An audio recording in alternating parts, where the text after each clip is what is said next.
Si tu n'as jamais mis de sac en plastique dans ta machine à laver, tu devrais absolument regarder cette vidéo, car je l'ai essayé et j'ai été surpris du résultat. Mais avant de te montrer exactement quels sont les avantages géniaux de cette méthode, je vais d'abord te montrer comment tu dois l'utiliser. Pour cela, tu dois tout d'abord mettre tes vêtements dans la machine à laver, comme tu le fais habituellement. Une fois que tu as fait cela, tu dois également ajouter la poudre à laver. Exactement la même quantité et exactement comme tu le fais d'habitude. Cela signifie que tout reste comme avant. La seule différence cette fois-ci est que tu prends un sac en plastique et que tu l'ajoutes à ton linge.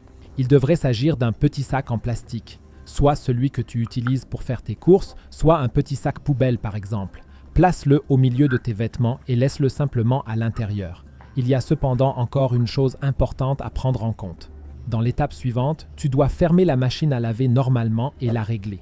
Car ici, tu ne dois en aucun cas choisir des températures trop élevées. Cela signifie que si tu veux faire du linge chaud, tu ne dois pas ajouter de sac en plastique car tu risques de le voir se dissoudre ou fondre avec tes vêtements. C'est pourquoi il ne faut jamais dépasser 30 à 40 degrés. Démarre ensuite la machine et laisse-la fonctionner normalement. Dès qu'elle sera terminée, tu verras ce que cela t'aura vraiment apporté.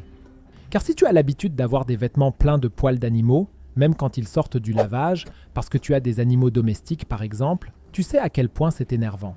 Grâce au sac, cela ne sera plus un problème à l'avenir. En effet, en raison de la charge statique, les poils sont littéralement attirés par le sac et y restent accrochés. Tu as donc nettement moins de poils d'animaux dans tes vêtements après le lavage. Et si tu veux encore savoir si tu fais toujours les 6 erreurs de lavage suivantes, regarde absolument la vidéo que tu vois maintenant à l'écran. Clique directement dessus.